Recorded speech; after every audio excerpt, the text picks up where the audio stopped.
the foundation. We work hard to keep it that way, not because it's just a small grouping or something that's easy to make for free. No, this is a major jazz festival that we keep free for everyone so that the playing field is level, so that everyone can come, everyone can experience this art that's so important to us. But as far as ranking, you can go anywhere in the world. You mentioned the Detroit Jazz Festival. There's a lot of props given for what we do here, and throughout North America, of course, we're competitive in the top two or three festivals in North America.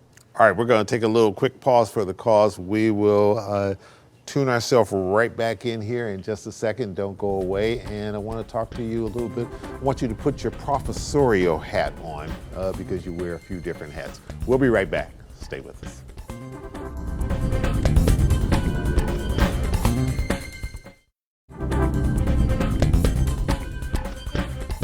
And welcome back to Spotlight, talking to the great Chris Collins, President and Artistic Director of the Detroit Jazz Festival Foundation.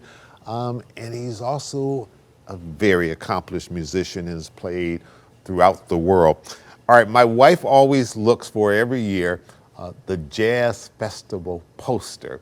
And you usually have a great one, and sort of a competition among artists to see who can make the most memorable one. Tell us a little bit about that this year, because the one last year was really eye-catching, and it made its way into my house, and my wife made me frame it. Beautiful, man. Yeah, every year as we do a special art piece that becomes our poster. This year, it's something we've been planning for a few years. We have an exchange program with artists and musicians from Japan. So this year we have some of the musicians coming from Tottori, Japan, and we're playing the Tottori Detroit Reunion Band, bringing the two cities together a bit. And within that group, there's a wonderful artist from Tottori, Japan, Koichi, and he does various paintings and photographs, and even these wire structures that are absolutely beautiful. So he created our poster for 2022, and also he'll be here on the footprint, and we'll be doing a display of his original works within the Marriott Hotel, so people can get a full vision of who this artist is. And of course, it shows our respect and love for the globalization of this music, and not only sending our music out to the world, but bringing international artists and international musicians to our city to participate in this wonderful jazz festival. Sure. Chris, America created jazz and has really taken it to the top level so that it's recognized around the world. In addition to the role that you play with the Jazz Festival, you're also the Gretchen Ballade Endowed Chair there at Wayne State University. So you get to interact with young people who want to take this up as a profession. Where are we now in terms of the health of growing jazz in America? Well, I've been hearing my entire life, oh, one day jazz is going to die because people are just going to lose interest. And I'm here to tell you that's absolutely not true. I travel around the world doing workshops as well as the work at the university, and I'm here to tell you that there are healthy and tenacious young generations coming up that are learning the tradition, the language, and also focusing on new musics that are part of their experience, popular musics, and folding it into what is jazz. So again, when you come to the Jazz Festival, you may check out Nubia Garcia, great young lady out of London, a saxophonist, who brings a whole different vision of what jazz is. And you're going to hear it, you're going to experience it, you're going to feel the depth of what this is about. And it's an example, along with all of our high school showcases, our college presentations, and of course our JC Her Jazz Week at Wayne All Stars, which are students from high school that have been selected along the way. You're going to hear these young generations coming up. And if you go to see our youth vocal competition winner, you're going to hear someone who's talking about Sarah Vaughan and Carmen McRae. I mean, she really is into the tradition. And this is what the younger population is bringing. And we try to feature it in all its different variations at the festival, not only to hear their grasp of the tradition, but to understand and hear their new perspective on this music and where they're going to take it, which is really exciting. Even young young folks in our city are hearing mom and dad and grandma and grandpa's jazz records. It's part of their life mixed with the gospel and the blues elements. It keeps this whole Detroit jazz thing just cooking along, and now it's beginning to explode. So it's something pretty exciting, and it's why we honor our angel of jazz, Gretchen Ballade, with this incredible new structure, the Gretchen Ballade Jazz Center. Chris, we would be remiss if we didn't talk about the donors and the sponsors and the volunteers. That keeps this jazz festival going. That's right. It's the only way it could remain free. This is a huge undertaking financially every single year. And along with the great Miss Gretchen Ballade and what she does, we have our presenting sponsor, Rocket Mortgage, now has been with us for years, the Detroit Jazz Festival presented by Rocket Mortgage, along with Absolpure and Carhartt and Mack Avenue Records and Wayne State University. They all step up every year, along with, most importantly, our individual donors around the world. This year, we even initiated a simple text to give thing where you text DJFF to 243-725, and it takes you right to the donation portal. Give $1, give $5. It makes a difference, not just for this year, but for 20 years from now, so our grandchildren can come down and hear real jazz at the Detroit Jazz Festival for free. That's what we're building now as a foundation to ensure that that stays intact in perpetuity. Chris, opening night is going to be a little different this year. How so? Yeah, so this year, opening night, our opening night party will be up at the Lincoln Gardens, just above Hart Plaza, above the Carhartt Amphitheater stage. And then the opening night program will be entirely on Hart Plaza at the Carhartt Amphitheater stage. So it's a little different. And then just the opposite, our closing show will be out at the Chase stage out at the Cadillac Square. So a little opposite day going on at the Jazz Festival, but it's going to be an interesting change. Little flip-flop, but all of it smack dab in the heart of downtown Detroit. Don't forget Labor Day weekend, just a few days away. It's hopping in downtown Detroit, 4 stages, and believe me, if you can't get enough music there, something's wrong with you. All right, Chuck, thank you. All right, it's our pleasure, and you stay safe, and we'll see you down there. And coming up, we'll talk to a man who used to run the city of Detroit and what he's doing for young people today. We'll be right back. Stay with us.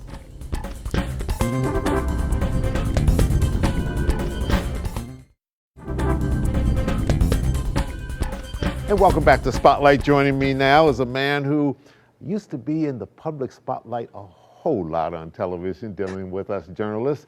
The Honorable Dennis W. Archer, former Detroit mayor, distinguished jurist, and attorney at law. Good seeing you, Mr. Mayor. You doing okay? Chuck, I'm doing very well. Thank you very much. Times are interesting that we find ourselves in, but I'm doing fine. So is my family. That's good. I'm glad to hear that, and you are indeed right. And we'll talk about all that on another time. But we're here to talk to you about something that I know is near and dear to your heart, your wife's heart, the entire family. I was in the audience back in the spring, and you and Trudy Archer were being interviewed by Marion Nolan, the past president of the Community Foundation for Southeast Michigan, and you talked about your scholarship fund and the Archer Family Fund. Let's start with the scholarship fund. $2 million is what you got in that war chest about right about now. Over 400 scholarships in 20 years. Why did you start it when you left the mayor's office, and how important is that to you? I started because I liked the idea of what my predecessor, Mayor Coleman Young, did in terms of starting his foundation for scholarships for young people. And I thought a lot about it and felt that I should do something of a similar nature because I wanted to give back. I'm a former Detroit public school teacher, and I worked my way through high school and college and law school. And I knew what the challenges were having to work and making sure that you can get the best grades that you can with the time that you have to work with. And I was watching what was occurring, especially after reading This World is Flat, written by Thomas Friedman back in the early 80s, middle 80s, in terms of where we were in terms of educating our kids. And I was watching it, and I felt that I wanted to do something to make a difference. I wanted to be able to have students who've got a 2.5 or better average, a lot of potential, but they needed to work. They needed to work 10, 20 hours a week in order to make ends meet and to be able to go to school and et cetera. And I wanted to be able to give them some change in their pocket that would not require them to work. Sure. And that they could focus on getting good grades and becoming productive citizens and outstanding professionals after they graduated from college. These are for minority students at Wayne State University and your alma mater, Western Michigan University? Yes. I started at Wayne, and I wound up graduating from Western Michigan University. And what I did was to, in an effort to avoid the any issues that we now see surfacing today about scholarships and et cetera, and admissions to college, I said I wanted to Wayne State and Western Michigan to seek out young people who graduated from our Detroit public schools. That was the requirement. And because the city, of course, being as it is and was 80% people of color, that fell right into being able to achieve what I wanted to. And I also asked both Wayne and Western to see if they couldn't find a graduate or graduates from Cassopolis High School, which is where I grew up in Cassopolis, Michigan. We're going to take a quick little break, and when we come back, I want to talk about this development fund that you have and the connection with the Community Foundation for Southeast Michigan and how you've entrusted them to ride herd over a lot of this. We'll be right back with Mr. Mayor right after this.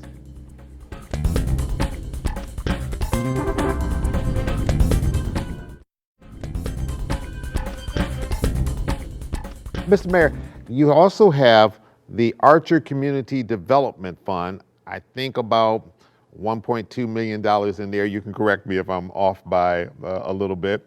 A lot of that is going to arts, cultural organizations, and nonprofits in the city of Detroit, which you dearly love. That's a key part of this, but you went to the Community Foundation for Southeast Michigan and said, hey, partner with me on this, because that is truly their expertise, taking all of these different funds, managing them and managing them well. Talk about that relationship and why that was so important to make that marriage. Now, both Trudy and my wife Trudy and I served on the Community Foundation Board of Directors for Southeastern Michigan. And Miriam Nolan was just a great CEO, and it's a wonderful, outstanding board. At one point, I was thinking about I might run for office again, and then decided that I wasn't. And when I decided that I wasn't, frankly, was right after President Obama was elected the first term in 2008. And I decided I don't need to run for anything anymore. Let me just practice law, et cetera. And so I decided that I would give